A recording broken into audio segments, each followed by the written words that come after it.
Hola, hoy nos metemos de lleno en una figura fascinante, José Paz Chapoñán, Eso es. un curandero del norte de Perú. Tenemos aquí las notas de campo de Donald Yoramolon, un antropólogo. Son de principios de los 80. Sí, Y bueno, la idea es entender un poco quién era este hombre, cómo trabajaba y qué nos dice todo esto sobre la curación tradicional allí. exacto. Porque Joralemon buscaba curanderos quizá menos conocidos, ¿no? Prácticas más, digamos, puras. Aunque bueno, ya veremos que la mezcla siempre está ahí. Claro, Y contactó con José Paz, que tendría unos 65 años a través de un cura en Huanchaco, cerca de Trujillo. o sea, ya un hombre con experiencia. Sí, sí, totalmente. José Paz nació en Tucumé en 1915. No tuvo mucha educación formal, ¿verdad? No, pero la figura del padre fue brutal. Potentísima. Terrateniente, platero, gobernador. Para José era casi sobrenatural. Totalmente. Hay una historia que contaba José de cómo su padre humilló a un brujo. Un brujo. O sea, alguien que usa la magia para hacer daño, ¿no? Eso es, con mala intención, y el padre demostró tener más poder. Fíjate, hasta tal punto que José guardaba el cráneo de su padre en su mesa. Qué fuerte. Sí, en la mesa de curación. Creía que así podía invocar su espíritu, su ánimo, su fuerza vital, vamos. Increíble. Y esa conexión con el padre y la idea de respeto eran fundamentales para él. Muchísimo. Se quejaba de que los jóvenes ya no respetaban. Él mismo exigía, bueno, una deferencia total en casa. Ya. Tuvo una juventud un poco, bueno, él decía irresponsable. Pero luego murieron su primera mujer y su padre.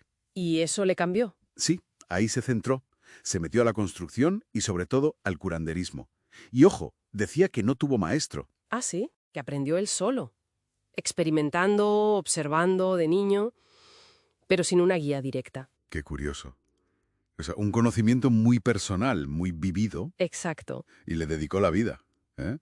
Más de 35 años. Miles de rituales. Bueno, una barbaridad. Entre Lambayeque y Huanchaco. Decía que no lo hacía por dinero, aunque bueno, las cuentas las llevaba, Claro.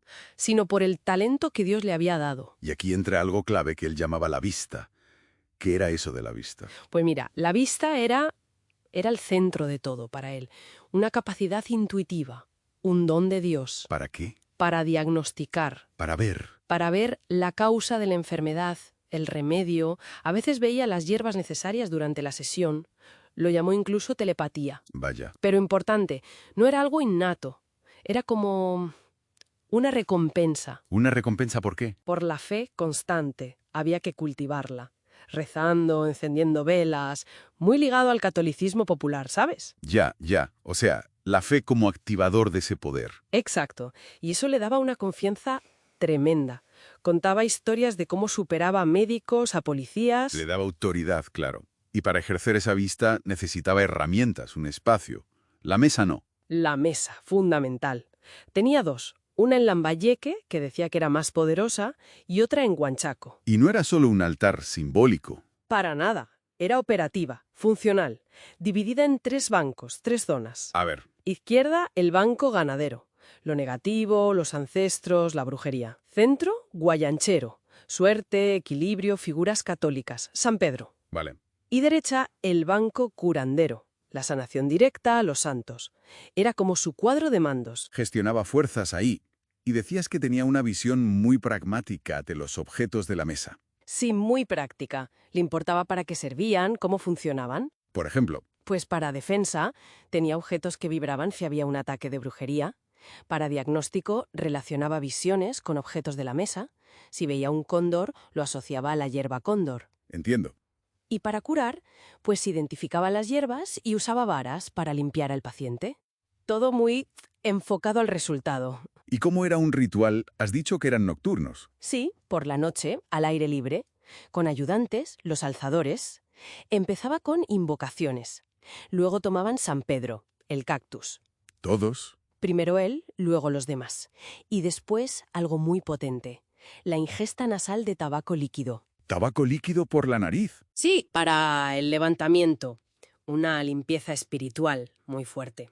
Después venían fases como el rastreo, para confirmar diagnósticos con conchas marinas. Ajá. Y todo culminaba al amanecer, con el florecimiento. Usaban agua florida. Ah, la colonia está perfumada. Esa misma. La inhalaban, se frotaban, para renovar energías.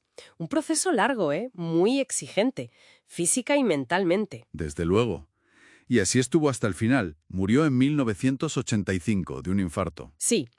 Y su viuda, en Huanchaco, Norma, llegó a pensar si no habría habido brujería por medio. Celos entre mujeres de su vida, decía. Vaya. ¿Y qué pasó con su legado? ¿Con las mesas? Pues mira, curiosamente, continuó casi al instante. Su hijo Santos empezó a usar la mesa de Lambayeque. Ajá. Y Norma, la viuda, con ayuda de Santos, empezó también a hacer sesiones en Huanchaco. Incluso ponía grabaciones de los cantos de José. No me digas. O sea, que la práctica no desapareció. No, se adaptó, aunque parece que hubo tensiones sobre quién tenía realmente la vista, ¿sabes? Claro, la fuente de la autoridad.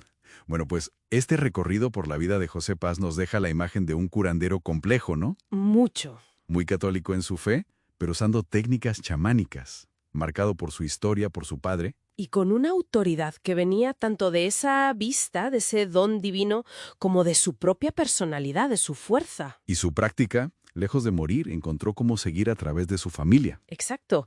Y nos deja pensando, ¿verdad? En un mundo que a menudo separa religión, magia, medicina. ¿Qué significa esta mezcla tan orgánica? Ya. Fe, herencia, lo aprendido por uno mismo, el don. ¿Cómo influye todo eso en la confianza del paciente y en la propia identidad del sanador? Ahí queda esa reflexión. Sobre la naturaleza misma del poder de curar en muchas culturas. Una pregunta potente.